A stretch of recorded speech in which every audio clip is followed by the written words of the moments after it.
Mangiare e amare, cantare e digerire. É que nem grávida, você fica pensando em coisas diferentes para comer. Eu não sou gourmet, eu sou gourmand. Eu fiz um salmão com molho de alcachofra. E ela gruda no bolo, quando você desenforma, ela já fica lá parecendo que você é um chefe de cozinha. Depois que você assar o peru e fica todo aquele caldo, você joga aquele caldo para rematar a farofa. Olá, eu sou Ligiana Costa e este é o podcast do Teatro Municipal de São Paulo. Neste segundo podcast de quarentena, momento duro no qual muitos de nós, porém, têm experimentado seus dotes culinários ou aperfeiçoado os que já têm. Desta vez, desvendando os deliciosos e saborosos segredos da relação entre ópera e comida.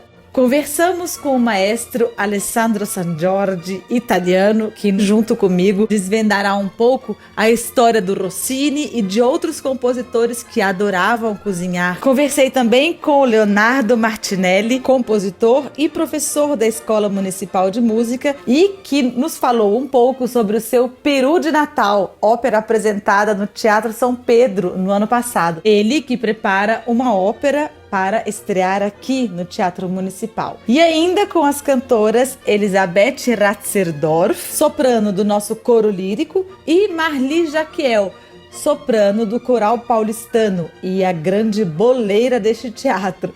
Conversamos ainda também com a bailarina Grécia Catarina, que nos deu dicas maravilhosas sobre reaproveitamento e cozinha saudável. Todos à mesa? Vamos começar! Alessandro Sangiorgi. Mangiare e amare, cantare e digerire. Questi sono in verità i 4 atti di questa opera buffa che si chiama vita e che svanisce come la schiuma di una bottiglia di champagne. Comer, amar, cantar e digerir são, na realidade, os 4 atos da ópera cômica a que chamamos vida. Quem os deixar passar sem deles tirar proveito é um completo louco. Essa era uma frase que o Rossini falava e faz parte, então, dessa conexão absurda entre ópera e comida, porque a Itália é isso, né, Alessandro? Sim, a ópera. Eu em casa escuto muito, eu sou muito dramático às vezes, mas não porque eu dramático é sempre dramatúrgico. Sim. Mas as nossas reações às vezes são meio assim, e é muito. Rossini era justamente pensava justamente nisso. Se o estômago não estivesse pronto, o resto do corpo não funciona. Você sabe que a minha mãe, eu nem sabia, a minha mulher me contou isso agora, recentemente. A minha mãe falou para ela, olha, nunca discuta com ele antes de ter dado comida. Maravilhoso. Eu fico nervosíssimo com a questão da comida, fico nervosíssimo. É um assunto sério, né? É um assunto sério. Para os italianos sempre foi um assunto sério. Historicamente, né, sempre foi um assunto a ser tratado, porque não é uma coisa qualquer na Itália, a comida. Né? Quem conhece a Itália não é brincadeira. Eu sempre falo, quando as pessoas tentam inventar muito em cima de um prato italiano, eu falo, olha, é como se você colocasse creme de leite na feijoada. Você gosta? Aí a pessoa fica em choque. Brava! Como eu vejo colocar ketchup na pizza, então aí eu efetivamente vou usar essa. Agora eu não sabia. Essa do creme de leite fui eu que inventei, porque também, morando muitos anos na Itália e vindo ao Brasil e vendo as pessoas fazendo qualquer coisa, eu falava, não, gente, isso não tem como inventar, porque existem regras, né? Assim como na música existem regras que precisam ser seguidas. Sim. E, na verdade, essa coisa das regras, eu como sempre fui muito interessado em comida, desde criança mesmo, e andei depois pesquisando um pouquinho, não tão profundamente, né, mas sobre essa questão da comida na Itália e, por exemplo, nessa questão da enorme variedade de queijos e frios até em uma mesma região, né, que devido ao fato que italiano sempre foi muito bairrista desde a Idade Média. Né, não se dava com o estrangeiro. Quem morava a 15 quilômetros era fureste, se falava em dialeto. Era forasteiro. Estrangeiro, forasteiro. Isso. Então, o que isso deu? Isso deu uma variedade de produtos da mesma região um pouco diferentes um do outro, né? Então, esta é uma coisa que com as resources que tinha os produtos que aquela terra oferecia naquela hora. Isso, na verdade, hoje em dia a gente tem falado muito sobre isso, né? Comer localmente, né? Assim, comer a comida local, porque isso também, do ponto de vista ecológico, é a base, né? De você não deslocar uma comida de um lugar para o outro e você se aproveitar do que a sua terra tem naquele momento, naquela estação, né? Naquele momento, para você não ter que criar de formas artificiais a comida, né? É super atual. Sim. Isso é super atual e na época era evidentemente sobrevivência, né? Exatamente, ligado à sobrevivência, exatamente. Mas tem umas tradições sobre comida italiana que são uma tragédia. É verdade. Nossa, demais. Nem entremos nesse assunto, porque as pessoas vão nas cantinas achando que estão comendo a comida italiana de verdade, raramente né? O frango frito. Aqui em Curitiba tem um restaurante que ganha trilhões e que fornece comida italiana, que é frango frito e polenta frita. Né? E a minha mãe descobriu o que era frango frito aqui.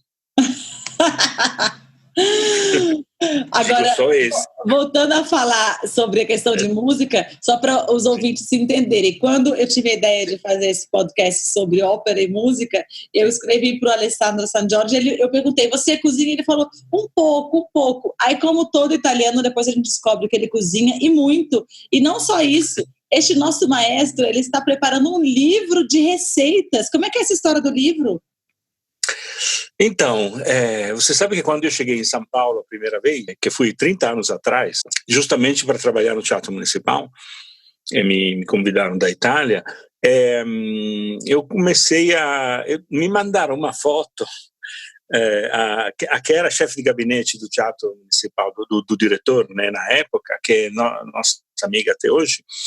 Ela mora ainda no mesmo apartamento de então, e ela me convidava na casa dela, quando soube que eu estava interessado em comida, me convidava, eu cozinhava lá, tinha às vezes socialite, tinha gente importante, eu cozinhava lá as coisas que eu sabia fazer, né? E tem uma foto que eu vi outro dia, nossa senhora, com a beleza, parecia Burruchaga, aquele jogador da Argentina dos anos 80. É uma coisa impressionante. E desde então, todo mundo falava, você não quer fazer um restaurante, não sei o quê. Eu falei, não. Eu falei, olha, seria interessante como plano B, né? Mas ali comecei a pensar no assunto não do restaurante, mas da comida, porque na verdade eu, como muitos outros, cresci como se fosse uma coisa natural essa questão da comida. Como a comida é obrigatória, eu sempre falo, as coisas obrigatórias é melhor fazer bem feita, porque você vai ter que fazer várias vezes ao dia, obrigatoriamente, senão não sobrevive.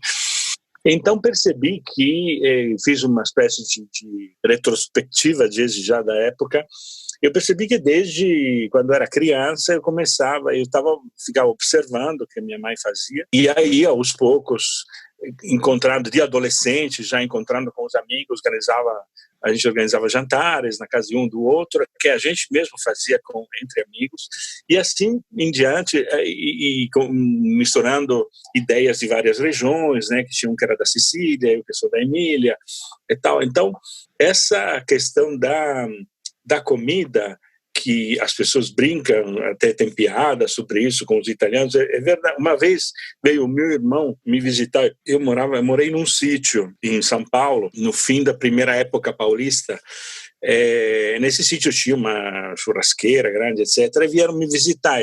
Meu irmão é um grande amigo dele, que é xará dele, e aí as pessoas riam quando a gente preparava, porque a gente fazia um grande almoço com qualquer tipo de coisa que a gente tivesse vontade.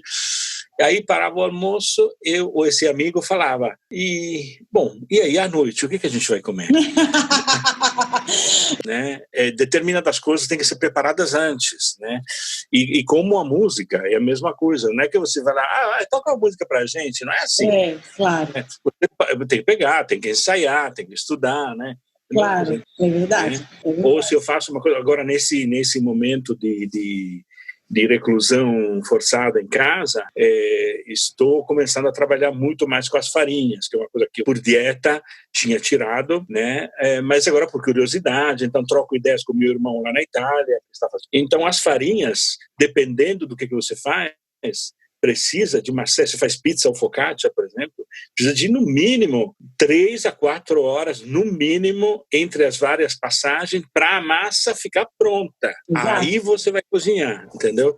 Então tem que ser tudo organizado, por isso talvez, mas é verdade, né? Essa questão a gente pensa com o estômago.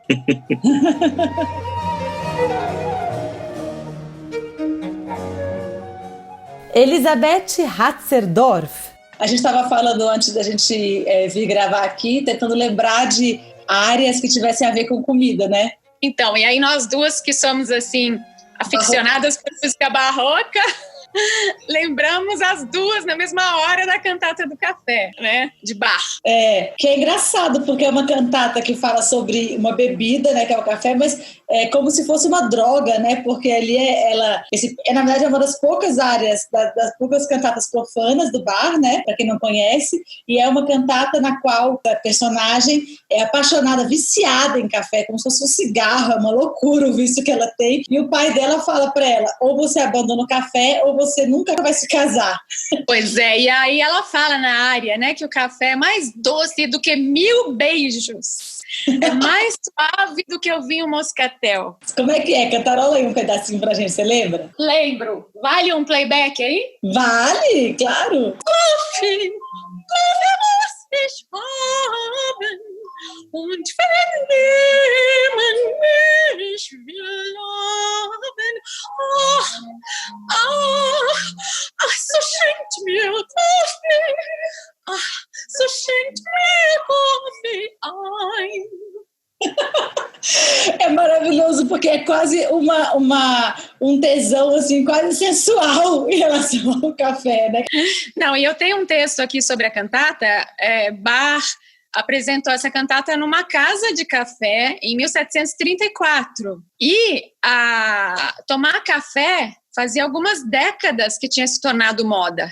Mas tinha discussões acaloradas na casa de burgueses daquela época, porque o café enfrentava uma oposição moralizante. Olha que coisa! Então, aí vem aquele pai, que é sempre o baixo, né?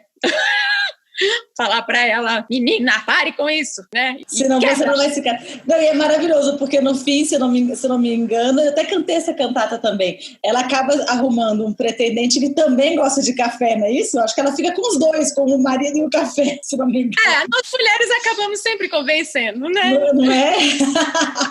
É maravilhoso. Não, e realmente a gente ficou pesquisando... um pouco indo atrás dessas cenas onde tem comida, né? E aí eu me lembrei dessa cantata e me lembrei da cena da Violeta, né? Que é famosa lá, o brindisi, que aí é outra bebida, né? Que aí no caso é tipo champanhe, vinhos maravilhosos, eu imagino naquela... Também, eu fui pesquisar, na verdade. Então a gente passando por Rossini, que era um gourmet, aí a gente eu cheguei na Musetta da La Bohème. Sim. A entrada da Musetta, estão todos num restaurante, e aí ela chega com aquele vestido chiquérrimo, acompanhada de um senhor muito idoso, e ela já vê o ex-namorado lá. E aí começa a fazer aquela ceninha para despertar a atenção dele. Eu também tenho um playback aqui. Aspetto. Ehi, cameriere, questo piatto non puzza di refresco. Como é que ela fala? Questo piatto puzza di? Questo piatto non puzza di refresco. Tá com cheiro, uma mancha, uma gosma de fritura. E aí joga o prato. Ótimo. E é muito interessante esse binômio, né? Esse contraste entre a Musetta e a Mimi, né? Porque a Mimi é aquela coisa tísica, magrela, coitada, sempre ali doente. E a Musetta é exuberante. Ela deve comer muito a Musetta. Porque a Musetta são os prazeres da carne, né? Não, e a Mimi é aquela voz de soprano lírico, linda. E a Musetta é a coloratura. Então você usa essa coloratura toda. Quando ela fala, ora, lo batto, O colega do Marcello, Collini, comenta assim: questo pollo è un poema, este frango é um poema. E depois o Chonar, que é outro amigo, comenta: e il vinho é prelibato, o vinho é excelente. Então você está ali degustando música e comida. Il tuo cuore parla piano. Leonardo Martinelli, compositor e gourmand, que nos falará um pouco de seu peru de Natal e suas receitas preferidas. Gente, é muito engraçada essa ópera, esse peru gigante, né? Olha, e foi tudo, assim, uma coisa que foi acontecendo, né? Porque tinha o libreto, o Mauro Vrona tinha as ideias dele, eu fui fazer a música, né, como até falei, você estava na live lá que eu fiz com o Paulo Zuber, né? Tava. Então, que eu falei assim, é um desafio, né? Porque no fim das contas, é tão mais fácil fazer música moderna, contemporânea, aquela zoeira com tragédia, tal, não sei o quê. Quando você fala, vai fazer uma coisa que tem que ter algum tipo de humor, fala, mano do céu, né? É verdade, parece que a linguagem não encaixa tão fácil, né? Olha, eu cheguei mesmo, em algum momento cheguei até quase que ter como uma estratégia fazer meio que um discurso paralelo, assim, e tal. Sim. Eu falei, não, vamos topar o eles desafio. chamam de play within a play, né? O Shakespeare falava, né? Eu ia te perguntar se você tem cozinhado. Olha, não tenho cozinhado porque eu tenho trabalhado tanto, então seja dando aula ou compondo, né? Então eu acabei de compor a ópera pro Municipal, né? Então, né, que vai ter.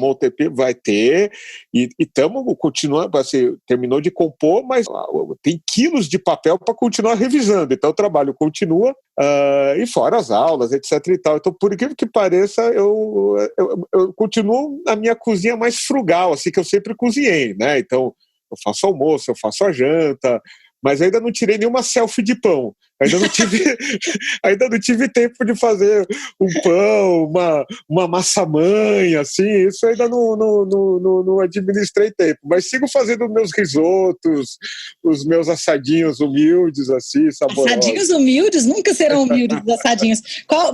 Qual seria, assim, o prato chu por excelência? Olha, se eu fosse fazer não um banquete, né, mas o prato que eu faço para pessoas queridas, assim, então, além de um risoto, né, aí pode ser, né, lógico, depende se vai ter outras coisas, né, mas um risoto que eu gosto bastante de fazer aqui em casa é um de camarão com abobrinha, e fica bem bom. E aí quando é para uma pegada, desculpe-me, vegano, os admiro muito, né, admiro mais vegano do que gente que não tem Facebook, são 2 metas de vida, eu tenho um espírito muito frágil para os dois. Como diz a Tatiana Parra, eu sou vegana não praticante. Né? Tipo, conte com a minha simpatia total mesmo, sem ironia, mas quando eu pego uma coisa mais carnívora, eu adoro fazer cordeiro ao vinho. Nossa, gente, então estamos aqui diante de um chefe compositor. Não, como eu falo, eu não sou gourmet, eu sou gourmand. Exatamente. Eu gosto de comer. Você é taurino, por acaso? Tauriníssimo. É assim, não é um capítulozinho à parte da minha vida, não. Um bom herdeiro de Rossini. Olha, quem dera, pelo menos um lado, né? E bom, falando então do Chu compositor, que compôs por ano passado, compôs na temporada do São Pedro o peru de Natal, agora está compondo, terminou já, né? A Navalha da Carne, com o texto do Plínio Marcos, para o nosso Teatro Municipal, que se os cientistas deixarem, teremos a honra de assistir. Mas eu queria te falar um pouco sobre isso. Bom, na ópera tem muita tradição de banquetes, né? Porque, claro, é uma oportunidade também de dramaturgicamente colocar ali coro, solistas, várias pessoas juntas. Eu sempre penso na cena final lá do Don Giovanni, né? A própria Traviata, que tem o brinde, assim, que tem aí entra o coro, entra todo mundo na festa, que eles não comem, mas bebem bastante, né? E no seu caso, você compôs uma cena que tem simplesmente a comida em cena, o próprio peru em cena. Como é que é fazer um peru cantar? Como é que é fazer um peru estar em cena? Isso foi bem interessante, porque no conto original do Mário de Andrade, no qual o Jorge Colli baseou o libreto, né? A comida, né? Ela ela é vista como uma espécie de redenção, né? Especialmente a ceia, né? Enfim, né? Há famílias e famílias, né? Como diz Tolstói, né? As famílias iguais todas se parecem, as infelizes é cada qual a sua maneira, mas parece que nas infelizes a ceia de Natal também é uma coisa comum, né? Todo mundo, a família infeliz, né? E aquela é uma família infeliz, ou era uma família infeliz, por conta do pai e tal, e enfim, uma vez no luto, né? O filho vislumbra, né, na ceia de Natal, que antes era uma ocasião social, que recebia parente e que só dava trabalho, e que para a família mesmo, por conta dessa coisa, né, então para as visitas o melhor e o que sobrar é nosso, né, então nunca sobrava nenhum naco gostoso para a família, só vinha parentela, enfim, né, que nem carniça, que nem, né, abutres na carniça, porque eles fazem isso ainda aguardando o luto, né, em 1917, isso, como assim, né, vai fazer uma ceia? E não vai chamar parentes, né, então vai fazer um piruzão só para ele, para a mãe e para a tia, né, e com 2 farofas. Então ele dá uma ênfase, o próprio Mário de Andrade, nesta ceia, né, ele ali acaba passando uma receita, né? Ou seja, né? Quer dizer, ele não fala como preparar o peru, mas ele dá a receita, os ingredientes, pelo menos, né? Das 2 farofas. Quais são os ingredientes das 2 farofas? Vamos falar aqui, porque de repente alguém já faz aqui em casa. Então, estou até pegando aqui a Ligiana, que está me vendo, né? Ela, com a partitura aqui, olha, então está no libreto e está no texto, né? Com as 2 farofas, ele fala de uma gorda com miúdos, ameixa preta, nozes e xerez. E é legal porque é um gosto de época, né? Hoje em dia a gente não usa, né? Xerez, né? De uma forma mas mais... deve ser deliciosa. Miúdos, ameixa preta, nozes e xerez, né? E a seca com manteiga douradinha, né? Como se fosse uma farofinha de churrasco, né? Alguma coisa assim, né? Gente, que coisa maravilhosa.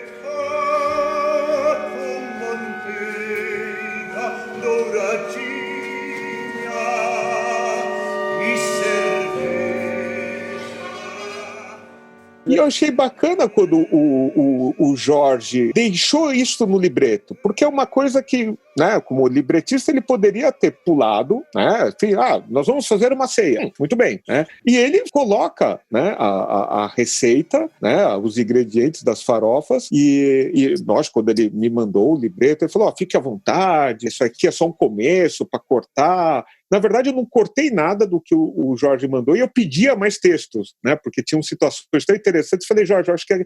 Então, e isso foi uma das coisas que ele já entregou, né? Com os ingredientes, e eu mantive, né? E tinha ceia, né? Mas e antes era a pantomima, né? Porque ele faz, né? Isso é um dos grandes pontos, né? Do Colli, né? E de diferença em relação ao Conte, que isso é muito teatral, né? De fazer uma representação do peru redentor, né? No sentido que ele vai fazer a redenção da família, que vai poder ser feliz, né, de fazer uma briga, uma luta, né, do peru contra o pai, né, e o pai que vai ser sepultado 2 vezes, né, porque o peru ganha. Peru, né? Contra o baixo astral. Peru, né, peru contra o baixo astral. Eu achei até interessante, porque uma amiga minha, né, ela escreveu em algum momento, tipo... e ela é vegana, por falar nisso, né? Mas vai ter peru mesmo, né? Eu falei, olha, dessa vez o peru mata o homem, né? Ela, yes! Né? Então, tipo, realmente o peru, né? Na verdade, na pantomima os 2 estão mortos, né? Mas, então, e é bacana porque Peru de Natal, que é o título do conto, acaba sendo sinônimo da ceia de Natal, e uma das coisas que, assim, não como clima, né? Porque no final das contas até tem ideias diferentes, né? Mas a ceia, né, e o estar à mesa, né, a refeição que simbolicamente fica a vida das pessoas, a sua maneira, o libreto e o conto do Mário de Andrade, o libreto do Jorge Colli propõe, então, né, no Peru de Natal, a ceia e a refeição como uma mudança, um divisor de águas da vida das pessoas, tal como no filme A Festa de Babette. Total, eu lembrei desse filme muito super. Eu ainda acho a ópera ainda precisa de uma festa de Babette, né? Uma ópera que de fato estamos à mesa, né? Talvez ou disso da mudança de um paradigma, de um afeto, inclusive, né? Ele é o que a gente chama na dramaturgia de peripécia, no caso ali, é uma mudança de momentos, né? No caso ali, passando de um luto para uma possibilidade de redenção da família, como você falou. Isso é maravilhoso. E depois da comida, né? Porque assim, tem que ter a barriga cheia, o insight, né? Tem todo, né? E a maneira como o libreto construiu isso, né? Então tem a excitação, né? Quase que apenas digamos assim, da travessura de fazer uma ceia de Natal, ainda guardando o luto, mas parece que depois que está todo mundo de barriga cheia, e nesse sentido, que acho que com a festa de Babette tem uma relação, né? Porque tem a excitação do banquete que virá, um zum, então vamos fazer. Mas parece que a ficha só cai, metáfora, jovens, a ficha cai porque antigamente telefones, eu precisava de ficha para fazer ligação, tá? Então a ficha cai significa, né, que quando a mensagem chega do outro lado, só depois que você está com a barriga cheia, né? Ou seja, agora entendi, né? Então no Peru acontece isso, né? No fato... eles percebem que agora podem ser felizes, né, depois que eles estão com a pança cheia. Mas falando sobre aves, fiquei muito tocada com o livro, a biografia do Mário de Andrade, porque ele realmente parece ser uma pessoa muito deliciosa, né? Assim, para mim ele está vivo por aqui caminhando, deve ter ido assistir seu peru de Natal, deve ter morrido. Mas tem uma cena que ele, em um momento de guerra, do Brasil está passando por um momento péssimo, muita miséria, aí as pessoas vêm na casa dele e ele dá um recadinho para as pessoas escrito, que é para a mãe dele, que mora na casa ao lado, entregar um frango para essas pessoas. Então eu achei muito, muito fofo assim, imaginar ele escrevendo: mamãe, entregue um frango para este pobre coitado. Era uma coisa mais ou menos assim. Aí essa pessoa se dirigia até a casa da mãe do Mário e a mãe entregava um frango vivo, assim. Nossa, que doido! Eu só não sabia. Nossa, que coisa doida. Não é doido? E ao mesmo tempo tão assim, tocante, tão humano, né? Ele é muito incrível. Humano bom, né? Porque tem humano ruim. Mas humanista, né? No melhor sentido, né? De alguém que cuida da vida, né? Ou seja, talvez eu acho que ele era muito ligado à questão da comida também, porque o tempo todo na biografia, se você vê ele, aí descrevem o que ele comeu, assim, eu fiquei pirando assim, nessas receitas da época, porque certamente também era um Brasil que comia diferente do que a gente come hoje em dia, né? Com certeza muito mais carne, mais gordo, né? Sim, e é interessante porque na época ele até disse, ele estava super ocupado, né? Fim de ano e aquela loucura toda, né? Mas ele até recentemente me contatou, o Arnaldo Lorenzato, né? Que é o jornalista e crítico de gastronomia, né? Da Veja São Paulo, que é também um grande conhecedor de música. Ele foi meu primeiro chefe quando eu trabalhei na Gazeta Mercantil, então não tenho formação jornalística, trabalhei um pouco, e sobrou para ele, coitado, me ensinar um pouco que, né, eu aprendi de jornalismo. E aí quando ele soube, né, que era o peru de Natal, ele: Léo, me fala mais, porque ele está fazendo, acho que está terminando o doutorado dele, que é um pouco sobre a história da gastronomia no Brasil por meio da sua literatura, né? Então, lógico que ele já tinha esbarrado com o texto do Mário de Andrade, né? Quis saber como é que estava na ópera. Eu falei: não, eu botei a receita, tal, então passei para ele a partitura, o livrinho, né? E ele comentou isso, né? Porque no fim das contas é um registro de um Brasil, aquele que conseguia comer, comia diferente, bom lembrar, né? Aquele que conseguia comer, comia diferente e comia melhor, né? Comia de uma maneira mais autêntica, né? Então, assim, né? É interessante que hoje em dia a gente tem, então, né? Quer dizer, no peru de Natal você tem uma receita mais, né, mais brasileira, talvez, né? E hoje em dia você já tem essas ceias mais com tender Califórnia, né? Que diabo é isso, né? Botava abacaxi no presunto, né? Ou seja, a gente já tem um pouco, né? A gente já mudou um pouco mais, né? Desses hábitos, né? Então também ficou um registro bacana, né? Uma forma de comer que acho que o xerez é o ingrediente que hoje todo mundo se pergunta. Ameixa, tal, né? Então foi legal, né? Terminar uma frase musical, né? Mas o xerez é uma bebida, não é? Exatamente, como se você fosse tipo um licor, assim. Um licor para dar um arremate. um arremate, né? Olha, eu queria te jogar um desafio, vamos ver, hein? Você podia tentar fazer essa farofa mesmo sem o xerez e postar uma foto pra gente no podcast. Olha, pode ser, hein? Mas tenta fazer adaptação. Se não tiver os 1000 se você não encontrar, faz como você puder. Não, mas eu sei fazer mas eu tenho uma receita que eu aprendi com a minha avó, afinal boa parte disso eu peguei também da minha avó, né, ela que começou a me ensinar piano e tal, né? Então eu aprendi muito de vendo, né, ela na pia e eu aprendendo um pouco de culinária com ela também, né? E uma receita aqui é uma farofa gorda dos Freitas Martinelli, porque o Freitas não está no meu nome, não é nem porque eu omito, ele não está no meu nome mesmo, né? Mas eu tenho Martinelli, esse Martinelli mais da Moca meu do que da Itália, né? Que na verdade é lá de Pernambuco, né? Maravilhoso. Então tem uma receita gorda da sua família. Quero que você faça. Eu faço amanhã, que é dia de feijoada, não vai ser com peru, mas vai ser com a farofinha de feijoada, que é, enfim, aí ela vai... Vai o quê? Já fala o que vai nessa sua receita? Vai farinha de mandioca torrada, vai refogado de cebola, alho. Eu ponho banana da terra, que eu acho incrível, vegetal maravilhoso, né? E muito nosso, né? Muito brasileiro. Eu assim, adoro também. Tudo bem, sul-americano de uma maneira geral. E linguiça, né? Que na verdade, aí eu tiro o recheio da linguiça, faço isso no refogado. Então você trabalha essa linguiça e ela fica como se fosse em pedacinhos. E aí você coloca a farofa, né? E quando eu faço essa farofa com o peru, depois que você assar o peru e fica todo aquele caldo, você joga aquele caldo para rematar a farofa. Nossa! É tanta gordura que você acha que se você risca um fósforo, aquilo fica em chamas 3 dias, né? Porque é melhor que tocha, né? Então, vamos fazer esta farofa trabalhando a linguiça. Adorei essa receita. E olha, isso de abrir os embutidos é muito italiano também. Então, tem isso de abrir embutido, né? A gente não tem essa tradição. Não sei se no Brasil tem isso. Acho que não muito, mas na Itália se abre muito linguiça para fazer massas, né? Como se fosse uma carninha que você está guardando ali, agora eu vou usar, né? Exatamente. Então, é um pacote de carne, né?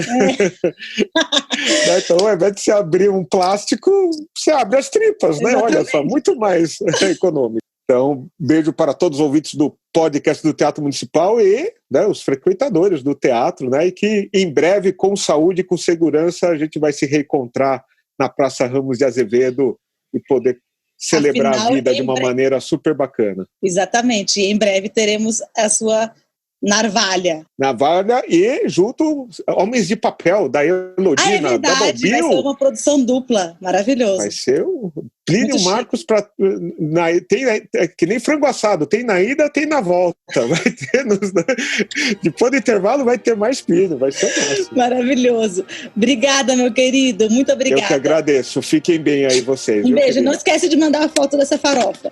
Amanhã à tarde estará com você. Tá bom. Maestro Alessandro Sangiorgi, volte aqui que temos mais a falar. Então, voltando a falar do Rossini, que foi a nossa introdução nesse papo, sim. O Rossini, assim, historicamente, quando a gente pensa em comida e composição de ópera, ele talvez seja o primeiro que vem na nossa cabeça, né? Porque realmente ele era um glutão, parece que ele criou vários pratos, né, quando ele esteve na França. Como é que é essa história? Sim.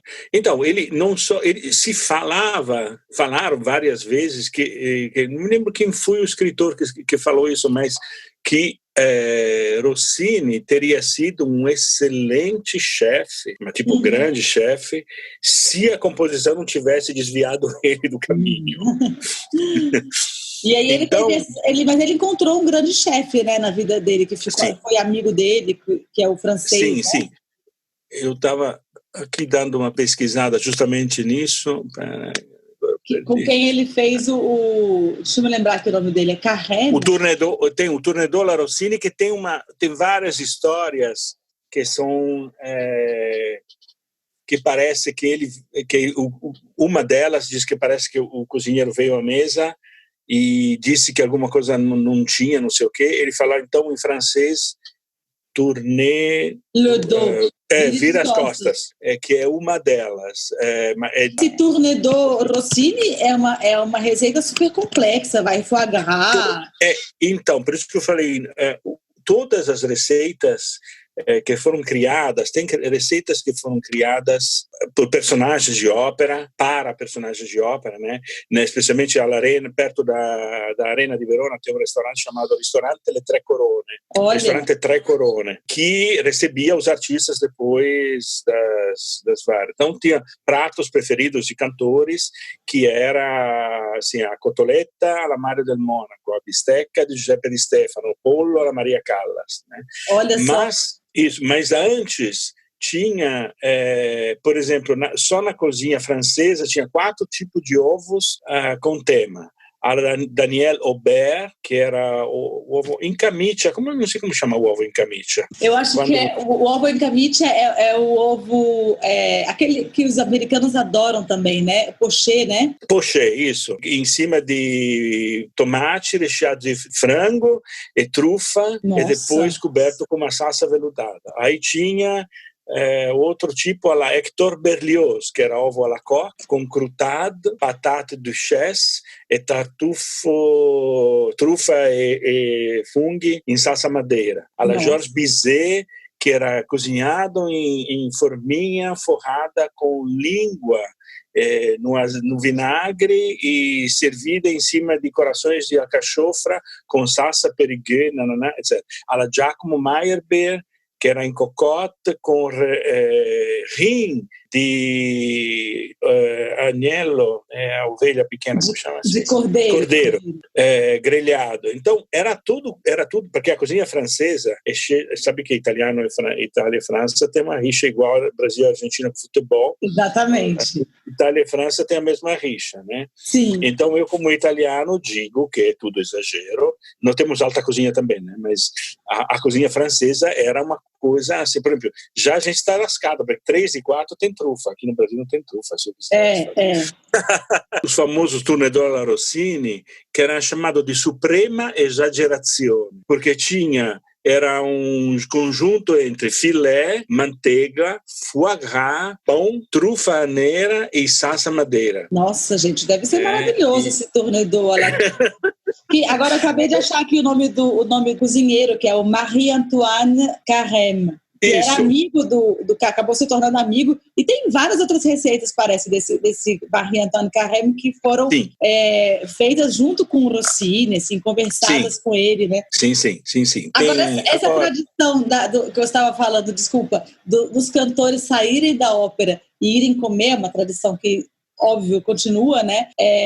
Provavelmente também porque isso, é muito exaustivo cantar uma ópera, a pessoa canta aquelas horas todas ali e depois quer comer muito bem, né? Sim, mesmo porque antes, aí dependendo da pessoa, a pessoa muda muito, mas tem vários que não conseguem comer muito antes. Eu, por exemplo, como alguma coisa quando tem algum espetáculo longo ou eu que não tenho que cantar, mas tenho que fazer força, ficar em pé, eu como alguma coisa só para sustentar, para dar conta.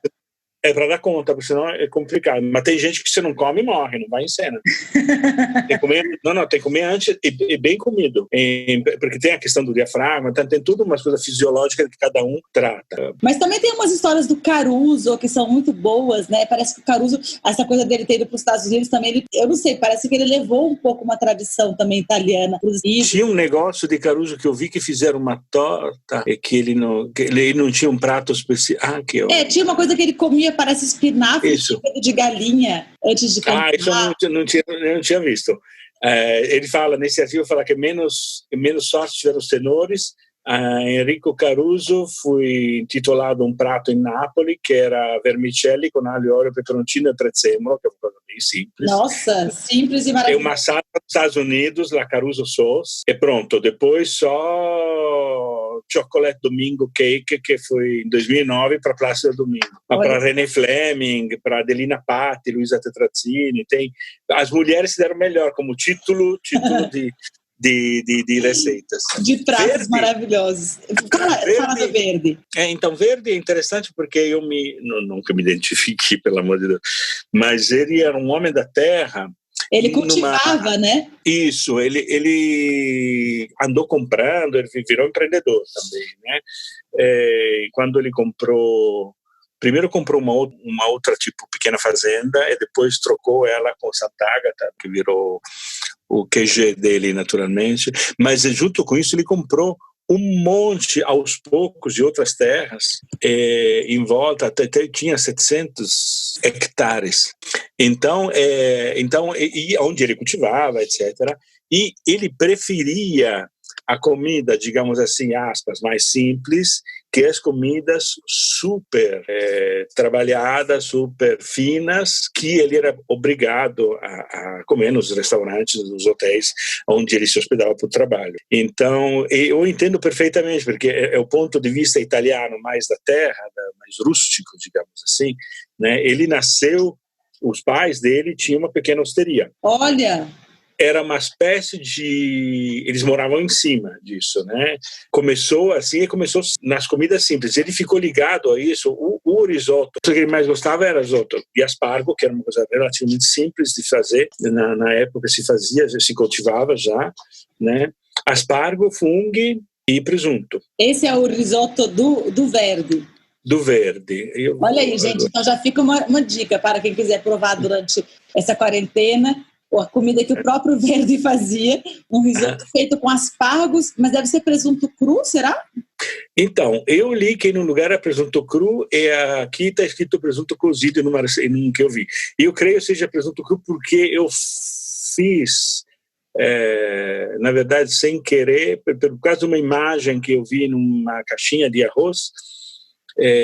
Eu faço risoto de aspargo porque eu gosto muito, né? Uhum. Na Itália é muito comum colocar aspargo e funghi ou trufa e funghi junto, né? Aqui eu fiz só de aspargo, mas no fim, quando está preparado, com umas tirinhas de presunto em cima, cru. Olha. Né? Porque dá uma quebra que fica muito boa. Então ele preferia esse tipo de cozinha. Né? E o Puccini também parece que cozinhava super bem, né? Tem uma história que ele de um jantar dele com o Mascagni. Tem uma cena assim na biografia dele, na qual ele está num grande jantar com o Mascagni, o Puccini. Eu não vi isso aqui ainda. Bom, ele também era de uma região, como todas as regiões da Itália, muito... Nossa, era a Toscana. Eu tenho assim 2 regiões na Itália como referência para... Foram na Toscana e na Sicília. Olha só, eu achei uma frase aqui do Puccini, quando ele ainda não tinha sido descoberto, ele ainda não era, não tinha dinheiro. Olha o que ele escreveu: La sera, quando ho quattrini, vado al caffè. À noite, quando eu tenho dinheiro, eu vou no café. Ma passano moltissime sere che non ci vado, mas muitas vezes eu nem vou, né? Perché un ponche costa 40 centesimi. Um ponche, que será? Ponche é aquele... A bebida. É uma bebida que se faz, alcoólica, que se faz... o ponche. Em português a gente fala ponche mesmo. Isso. Porque um ponche custa 40 centavos. Mangio maletto, ma mi riempio di minestrone e la pancia é soddisfatta. Então, eu como malzinho, mas encho minha barriga de sopa, né? Minestrone, que na verdade é uma receita italiana maravilhosa, de uma sopa rica, né? O toscano, em especial, mais rico ainda. Com feijão. Usa feijão branco, usa cavolo nero. Você sabia que o Wagner tentou ser, pelo menos, vegetariano? Foi um dos primeiros a serem vegetarianos. Wagner? Não sabia. Eu descobri assim também, fazendo essa pesquisa para esse nosso podcast, e eu estava lendo que ele tinha essa paixão pelo vegetarianismo. É interessante isso. No mundo, especialmente nos mundos frios, naquela época, hoje em dia você pode fazer tudo, mas no mundo frio a parte de carne, gorduras, etc, era parte importante da dieta para você conseguir caloria, né, para você conseguir esse nutrimento, né, então acho que deve ter sido mais difícil. Vou até pesquisar isso, interessante. Muito interessante. Agora, voltando à nossa quarentena e ao que você tem cozinhado aí, porque você vai fazer uma receita em especial para depois fotografar para a gente e tudo.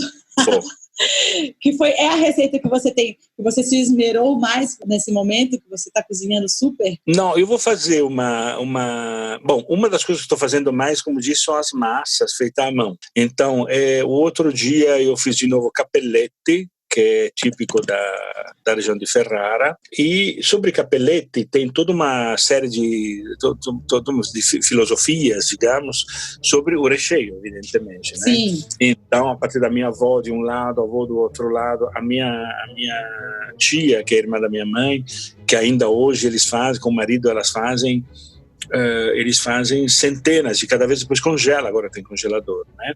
Maravilhoso. E tem tudo uma discussão sempre sobre o recheio. Sim. Né? Então eu tinha determinado, porque você faz o caldo, porque é cozinhado no caldo depois, então o caldo você faz com a galinha, que é um produto difícil de se achar, até que em São Paulo eu achei, mas aqui em Curitiba é raríssimo achar galinha, eu não sei porquê. Olha só. Então ela faz como frango, mas ela faz com galinha e com um pedaço de boi, de carne de boi que tenha osso. Uhum. E esse caldo serve para depois cozinhar. E as carnes que você cozinhou, mistura um pouco elas, faz ela bem fininha e depois coloca junto uma mortadela, um salame, ou os dois, para dar uma quebrinha naquela só de cozido, naquele sabor de cozido. Coloca depois a noz moscada e queijo parmesão e faz as bolinhas para colocar dentro desse espécie de ravioli, né?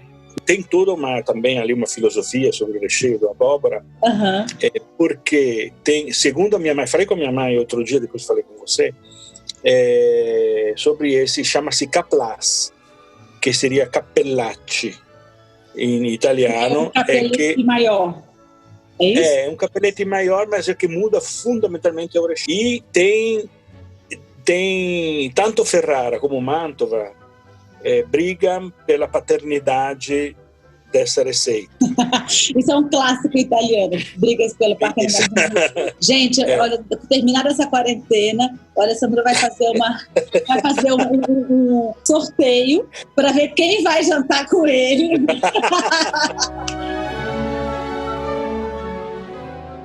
A soprano Marli Jaquiel, do nosso coral paulistano, e a bailarina do Balé da Cidade, Grécia Catarina, nos dão dicas de receitas. Teve uma vez que o paulistano fez os Pescadores de Pérolas e o João Malatian, que era o diretor, né? Então eu fiz um bolo, né, de nozes, aí eu enfeitei com chantilly e pedi para uma sobrinha minha fazer umas conchas de chocolate. E eu coloquei dentro da conchinha pérolas comestíveis. Nossa. Então, o bolo ficou maravilhoso. Gente, porque como a gente fica muito tempo no camarim, então cada uma levava uma coisa. Então, eu sempre falava assim, pode deixar que o bolo eu faço. E põe a mão na massa. E nessa quarentena você tem se esmerado, além do bolo, em algum outro prato? Ah, tenho. Eu, assim, porque a gente fica, como agora você fica praticamente o dia inteiro em casa, é que nem grávida, você fica pensando em coisas diferentes para comer. Eu fiz um salmão com molho de alcachofra e um espaguete O espaguete eu comprei pronto, era uma massa fresca, né? Com molho branco, mas era de espinafre. Então fica a dica para os ouvintes do nosso podcast de mais uma receita. Aquele podcast de receitas e ópera. E agora deixa eu te perguntar uma coisa. Enquanto cantora, tem alguma coisa que não é legal comer no camarim antes de entrar para cantar? Ah, tem. Chocolate, doce, tudo isso dá um certo de um pigarro na garganta, né? Quer dizer, a gente até comeu bolo na ópera, então né? Seu bolo tem que ser mais sem açúcar, quase, sem chocolate. É uma das características do meu bolo, é praticamente sem açúcar. A quarentena está sendo maravilhoso para eu me reinventar na cozinha também. Eu já era vegetariana há um tempo e ser vegano para mim foi um pouco desafiador para o que eu acho que está sendo para todo mundo, em descobrir praticidade na cozinha, em descobrir receitas diferentes, para eu não ficar naquela monotonia, né, do todo mundo já sabe fazer. E esse tempo em casa está me deixando assim, muito criativa, podendo aproveitar e testar várias receitas e descobrindo que o que falta, na verdade, para a gente é repertório e testar, para ver como que tudo é fácil.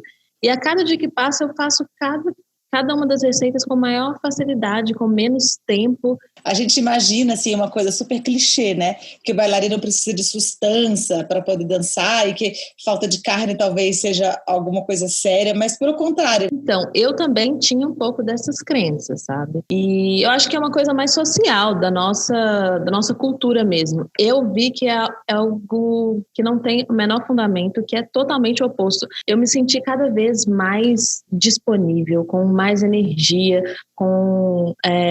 me sentindo mais viva mesmo, como se o meu corpo respondesse melhor. Olha, eu amo banana e aveia, então eu testo cada dia uma coisa nova.